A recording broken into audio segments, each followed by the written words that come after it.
Hola, muy buenas tardes. Vamos a hablar en esta cápsula lo referente a la clasificación de la casuística en prótesis removible. Al finalizar la clase, como objetivo de esta sesión, el estudiante podrá identificar los conceptos que se manejan o sobre los cuales se basan las clasificaciones y las distintas clasificaciones que vamos a utilizar. Como concepto es importante clarificar que se va a definir como dentado total aquel paciente que presente sus 28 dientes, incluidos hasta los segundos molares. Los terceros molares no se consideran en la clasificación. Aquel desdentado parcial va a ser aquel paciente que presente la ausencia de uno o más dientes. Basta una brecha pequeña de ausencia de un solo diente en toda la arcada, ya sea superior o inferior, para considerar a ese paciente como desdentado parcial. Y desdentado total va a ser aquel paciente que presenta dentulismo, por lo tanto la ausencia de todos sus dientes.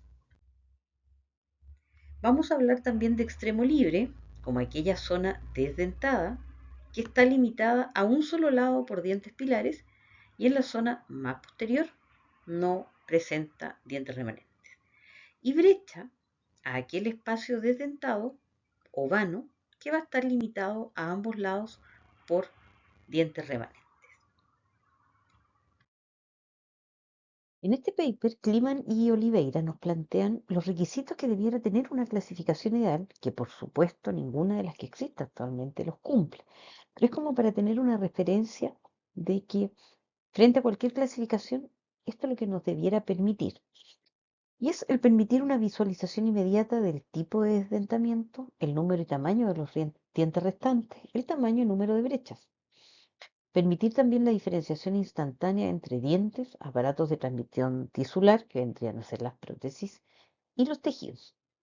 Permitir la evaluación cualitativa de ambos tejidos receptores, vale decir la vía de carga, y que debe ser universalmente aceptada en la comunicación entre los técnicos del área, que eso es sumamente importante y fundamental. Nosotros en el diplomado vamos a trabajar en base a dos clasificaciones. La primera de ellas es la universalmente aceptada, que es la clasificación de Kennedy. Es una clasificación netamente topográfica, como lo vamos a ver. Y la del Colegio Americano de Prostodoncia, del 2002, que también es bastante útil y es mucho más integral. Como se pueden dar cuenta, desde el año 1920, y aquí está en un orden cronológico, la cantidad de clasificaciones que han existido y que aparecen en la literatura. La que sigue siendo universal, que es del año, imagínense, 23 y que fue modificada hasta el año 28, que es de Kennedy, hasta la que vamos a utilizar, que yo les mencionaba, que es la del Colegio Americano de Prostodoncia, la del año 2002. Como les comentaba, la clasificación de Kennedy, que es la clasificación universalmente aceptada, yo diría la que más se utiliza en la actualidad, que es la clasificación de Kennedy, es una clasificación netamente topográfica, en la que la clasificación se basa en el tipo de desdentamiento, vale decir si es extremo libre o brecha, pero no implica o no permite visualizar si es un extremo libre largo, corto, una brecha corta, lateral, etcétera. Por eso que es netamente topográfica. Tampoco obtenemos información de los dientes pilares, el tipo de reborde, nada. Y es así como extremo libre bilateral equivale a una clase 1, un extremo libre unilateral equivale a una clase 2, una clase 3 equivale a un vano o una brecha, y una clase 4 viene a ser esta brecha anterior que sobrepasa la línea media. Como una especie de ayuda mnemotécnica, si se fijan, la clase 1 es el mayor grado de desdentamiento y la clase 3 es el menor grado de desdentamiento. Uno de repente como para ayudarse cuando recién está partiendo y cuesta clasificar, siempre la clase 3 va a ser el menor grado de desdentamiento y la clase 1 es cuando ya hay mayor grado, o sea, una clase 1 porque hay extremos libres bilaterales. Es súper importante tomar en cuenta y resaltar que para lograr una adecuada clasificación de los arcos desdentados dentro de las clases de Kennedy, debemos conocer y manejar las reglas de Applegate, que fue el autor que vino a modificar esta clasificación de Kennedy.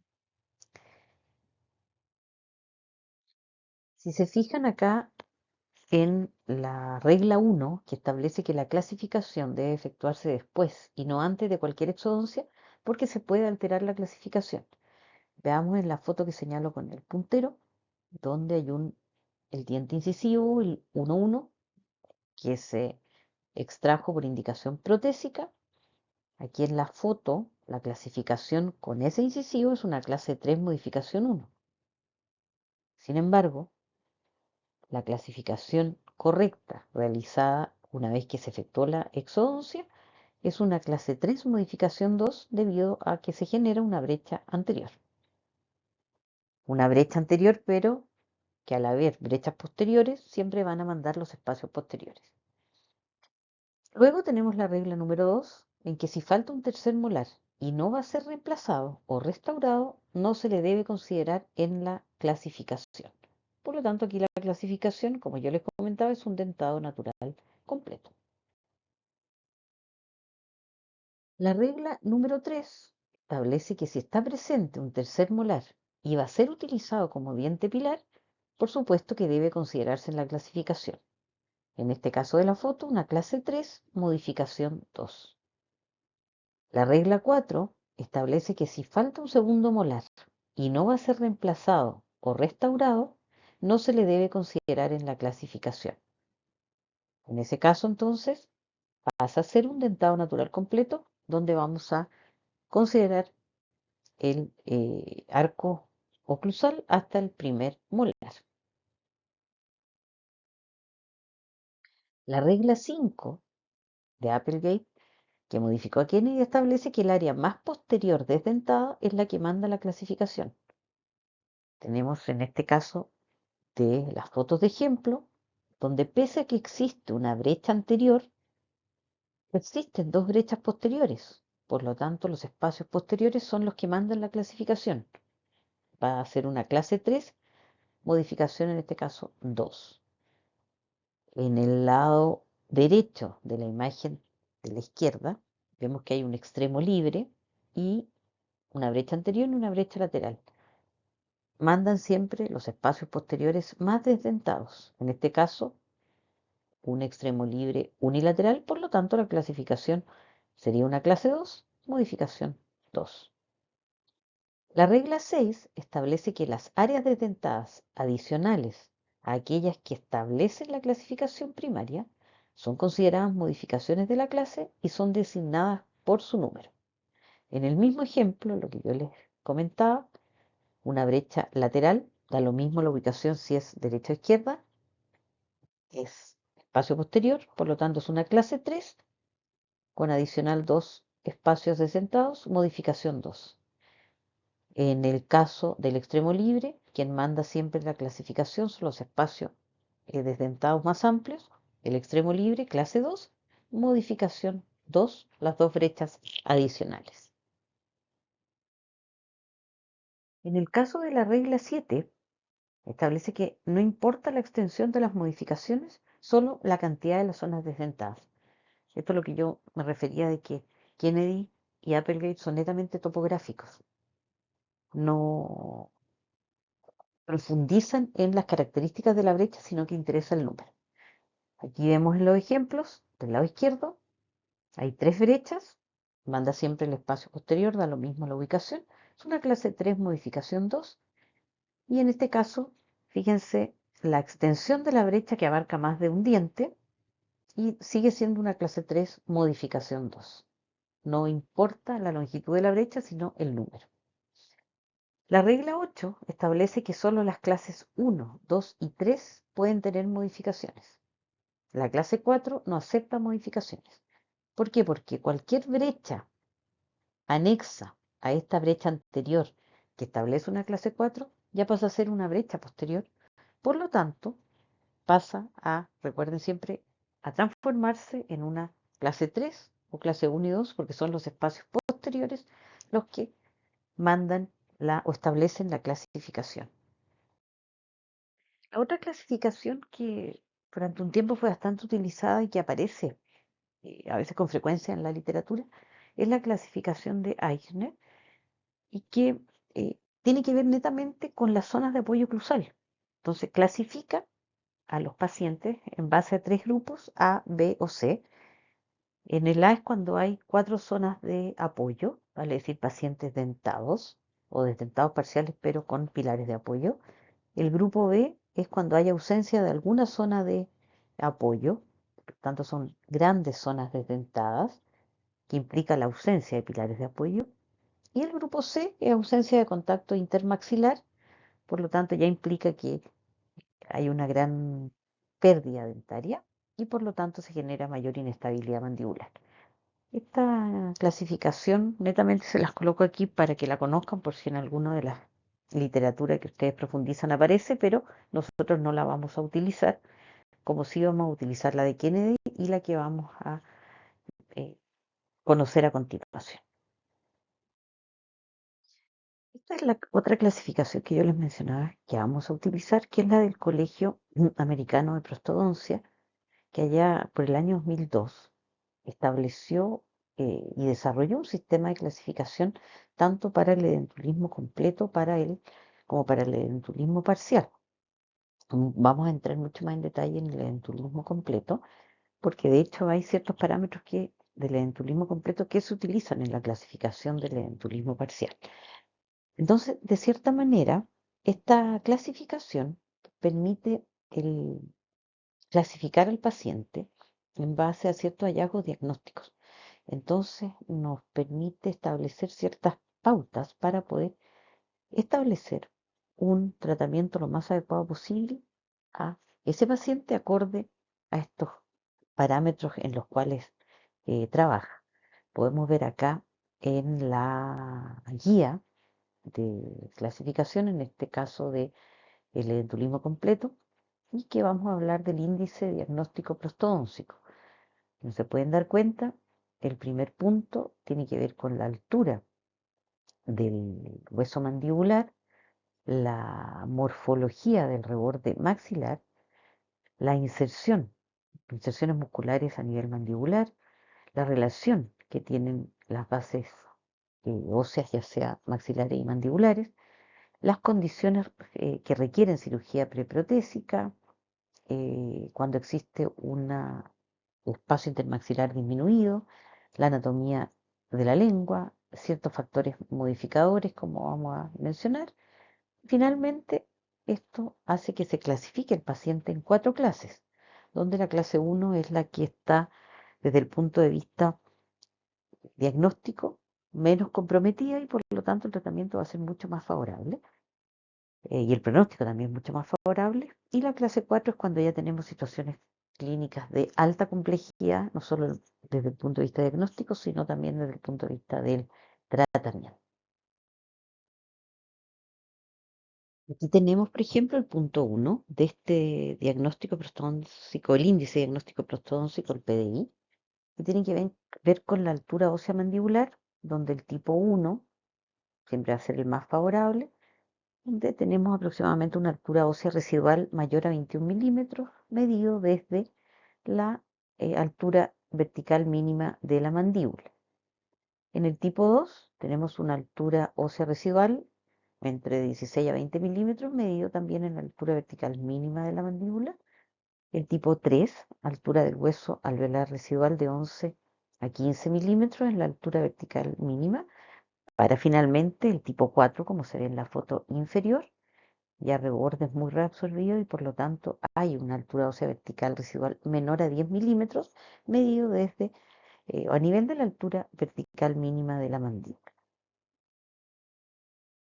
Respecto al punto 2, que tiene que ver con la forma del reborde maxilar, podemos darnos cuenta que el tipo A, que siempre va a ser lo más favorable, lo vamos a encontrar, por ejemplo, con una profundidad tanto a nivel anterior como posterior, que va a permitir resistir el movimiento vertical y horizontal de la base protésica. Además, con una forma del paladar que va a ser capaz de resistir las fuerzas laterales, vale decir, paladares bastante profundos, tuberosidades anchas, surcos angulares bien definidos y ausencia de toros. Si nos vamos, por ejemplo, ya al tipo D, que es lo más desfavorable, podemos pesquisar de que este índice diagnóstico prostodóntico establece que son aquellos maxilares en los que encontramos pérdida de los vestíbulos, ya sea a nivel anterior y bucal posterior, torus que pueden interferir en la estabilidad protésica, rebordes anteriores por lo general hiperplásicos y redundantes, vale decir muy móviles y hiperplásicos, paladares que no resisten las fuerzas verticales u horizontales debido al nivel de reabsorción del reborde, y hay una espina nasal también bastante prominente que por lo general es dolorosa. Vale decir un terreno sumamente desfavorable. Y es así como se trabaja eh, este índice en que los tipos A, las clasificaciones A siempre van a ser, como les comentaba, las más favorables y las tipo D las más desfavorables.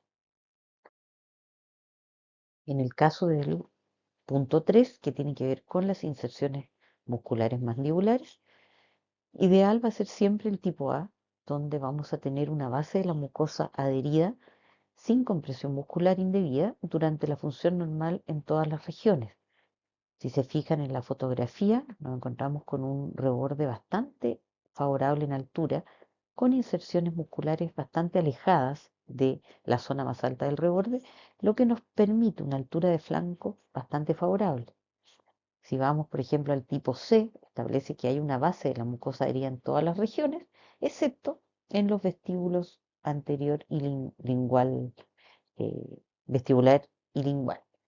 Por lo tanto, son estos casos que yo les comentaba que uno levanta el labio y se encuentra con que prácticamente no existe soporte óseo. No así en este punto, nivel C, donde sí existiría una mayor altura a nivel de posterior.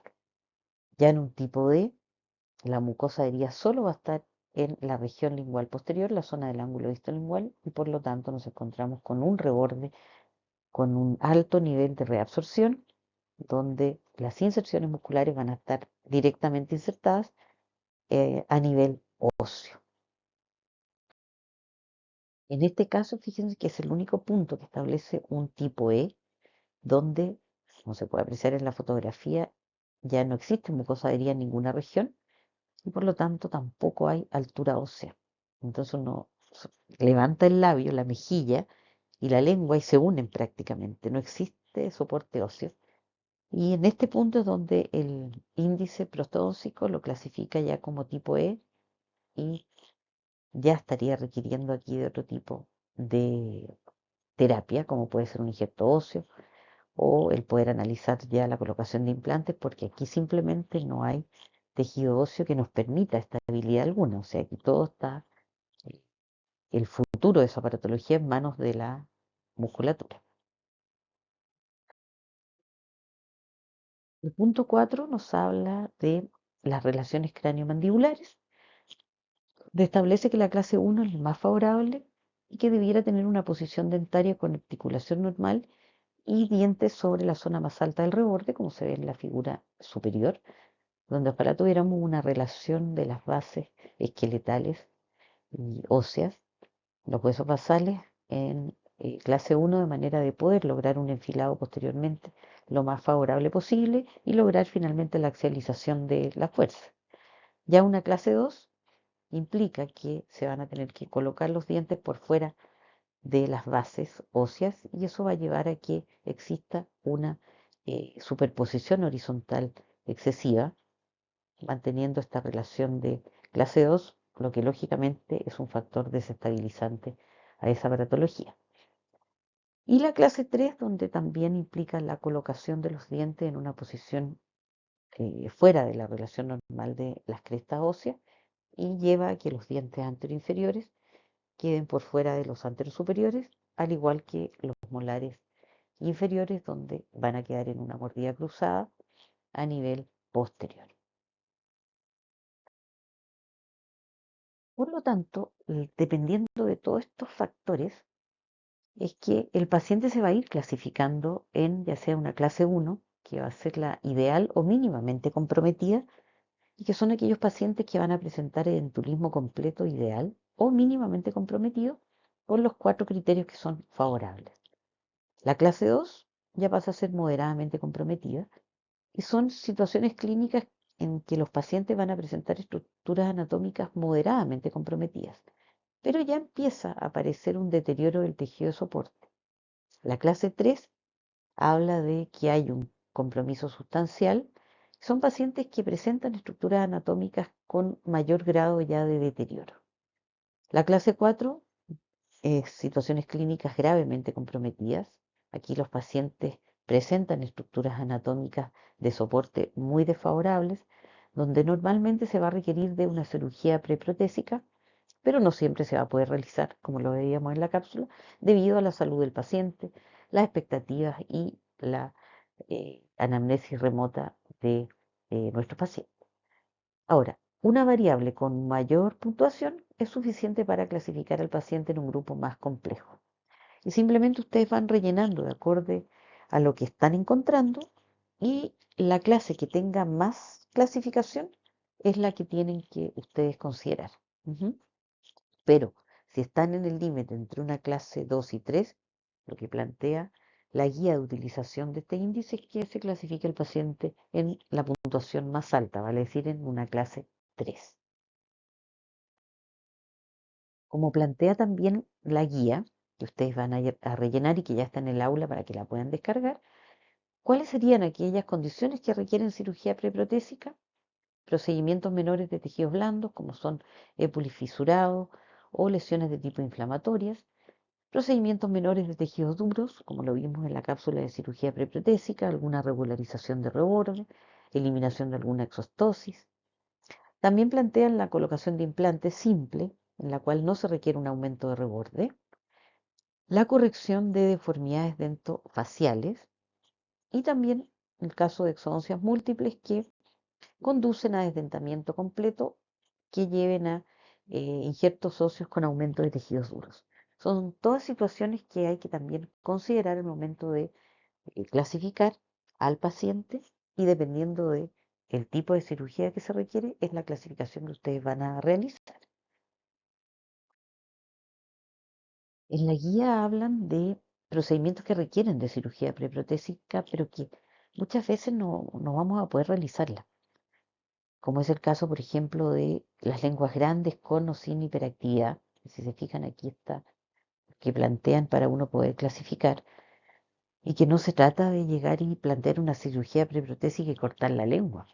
Muchas veces pacientes ya que llevan mucho tiempo desdentados, la lengua empieza a ocupar el espacio que antes tenían los dientes. Por lo tanto, netamente ahí, más que un procedimiento quirúrgico, es un procedimiento de educación a una posición más adelantada de la lengua, ¿ya? O una posición más medianamente en el piso de boca, entre adelantada, protruida a retruida, pero no que implique una cirugía preprotésica. Pero también lo consideran dentro de el índice de clasificación. Ahora, en el caso, por ejemplo, de espacios intermaxilares muy disminuidos, limitados, como se ve la foto que estoy señalando con el puntero, claro, aquí ya se requiere de un tratamiento en base a una cirugía preprotésica porque pese a que tenemos una altura ideal, a lo mejor de reborde tanto superior como inferior, no nos está dando espacio para la colocación de los dientes artificiales. Entonces, claro, desde el punto de vista soporte es súper favorable, pero desde el punto de vista estético no tenemos cómo colocar dientes artificiales en ese caso. Por lo tanto, ahí sí se requeriría de una cirugía preprotésica en la que corten huesos y nos permitan un espacio favorable, adecuado para la colocación de nuestros dientes artificiales. Podemos ver que también en el índice de diagnóstico prostodóntico se consideran factores modificadores como puede ser las condiciones biopsicosociales, manifestaciones orales moderadas de enfermedades sistémicas o alguna afección localizada en los tejidos blandos y que la clasifican en moderada o severa. Si es que también existen síntomas de trastornos temporomandibulares, si es que hay parestesias, defectos maxilofaciales, ataxia, y también aquellos pacientes refractarios, que son los que llegan con la bolsita de prótesis, muchos juegos de prótesis, y que plantean, ¿saben qué? Doctora, yo me he hecho todos estos juegos de prótesis y ninguna me han quedado buenas, nunca me han funcionado. Entonces ahí también ojo porque son pacientes que hay un componente psicológico que ha impedido el proceso de acostumbramiento a un aparato protésico. Y así como establecieron una clasificación para edéntulos, también aparece la clasificación para desdentados parciales, que trabaja en base a 4 criterios. El primero es la localización y extensión del área déntula, el segundo es la condición de los pilares, el tercero es la oclusión y el cuarto las características del reborde residual. En las diapositivas que vienen hemos hecho como un resumen porque quien quiera profundizar vamos a enviar el paper porque es bastante detallado y de repente se van detalles que son muy tediosos. Por eso que la idea es que se queden con la eh, clasificación de las clases 1, 2, 3 y 4, que es lo mismo que vamos o nos interesa que tengan claro respecto a la clasificación del paciente ED. En cuanto a la clasificación del paciente dentado parcial, cuando es clase 1, cuando el área déntula se limita a un solo arco y la zona de déntula no compromete tampoco el soporte fisiológico de los pilares. Esta área déntula puede incluir cualquier tramo maxilar anterior que no exceda, eso sí, los 2 incisivos, y cualquier tramo mandibular anterior que no sobrepase los 4 incisivos faltantes, o cualquier tramo posterior que no exceda los 2 premolares o un premolar y un molar. Las condiciones del pilar es ideal o mínimamente comprometida sin necesidad de terapia preprotésica, y la oclusión es ideal o mínimamente comprometida, no hay necesidad de ninguna terapia correctiva.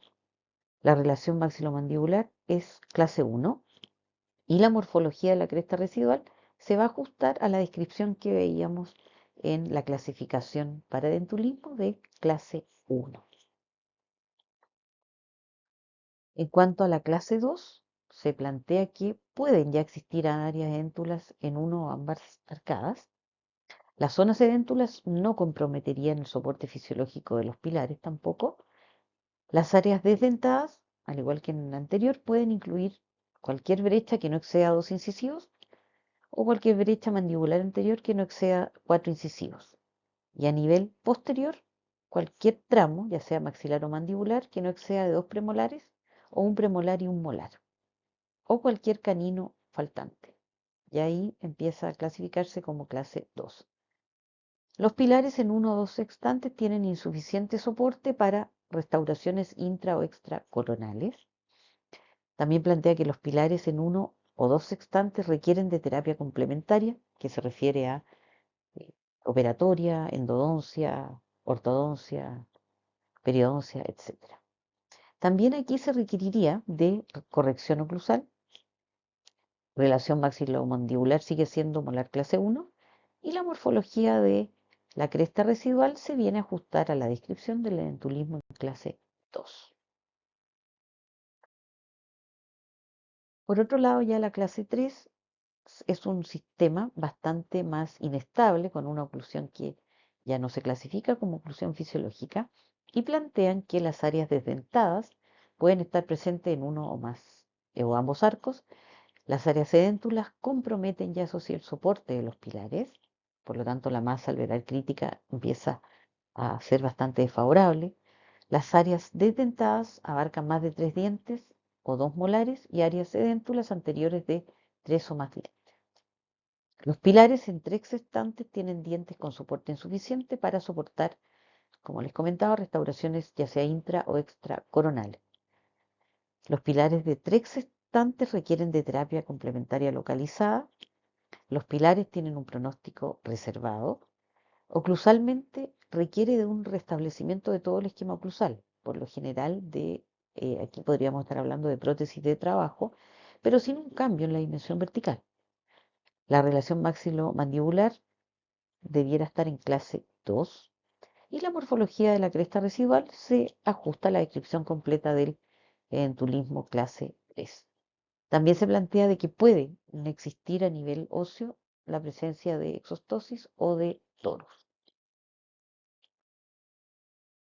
Y ya en las clases 4 vemos que en la fotografía hay unas alteraciones severas de plano oclusal, de espacios intermaxilares, discrepancias oclusales, por lo tanto, es el pronóstico bastante más desfavorable en cuanto a la terapia rehabilitadora.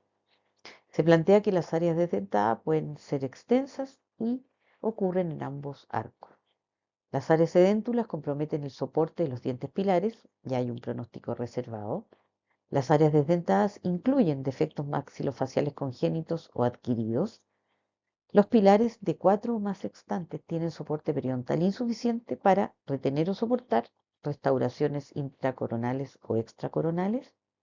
Y aquí sí se requiere de estabilizar la relación oclusal y por lo tanto también va a conllevar el aumento de la dimensión vertical. La relación maxilomandibular vendría a ser entre clase 2 y 3 y la morfología de la cresta residual se ajusta a la descripción completa del edentulismo clase 4. Lo mismo que teníamos en eh, el esquema para poder ir rellenando en el edentulismo completo. Aquí tenemos en el edentulismo parcial y cómo ir clasificando. ¿Se fijan?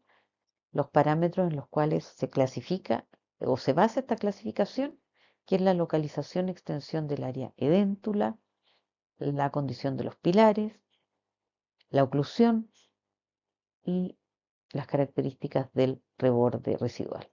Si es que existen también algunas manifestaciones orales o enfermedades sistémicas, en base a eso que ustedes van clasificando y el que tenga mayor puntaje en cuanto a qué tipo de clase es lo que uno tiende a clasificar.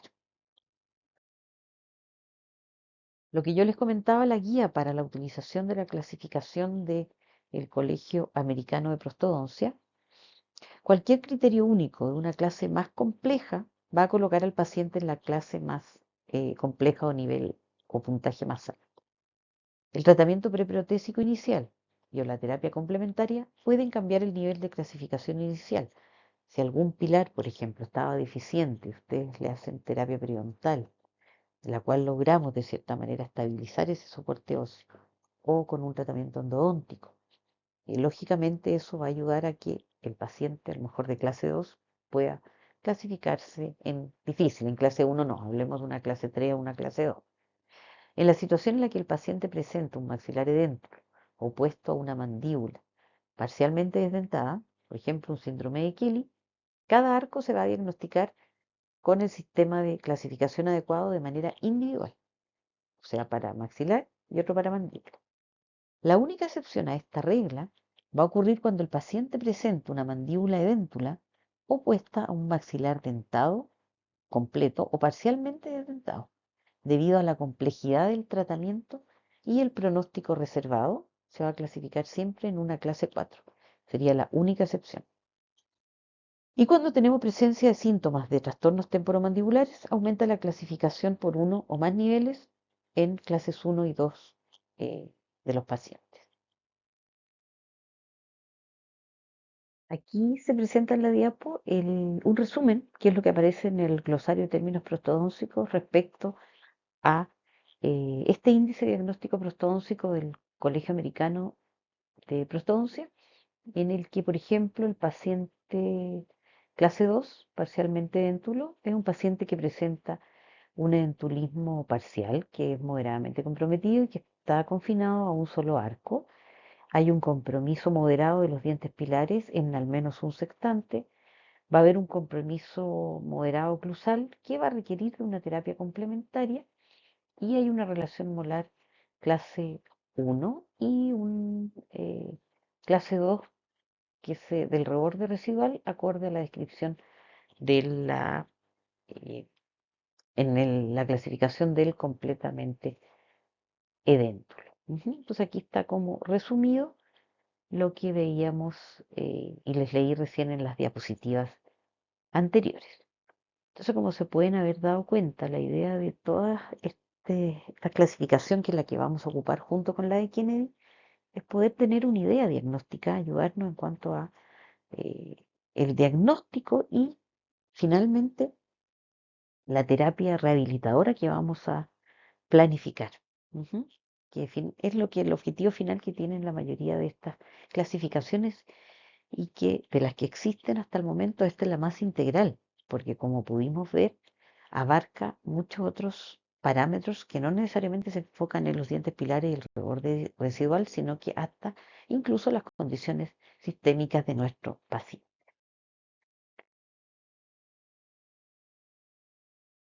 Muchas gracias.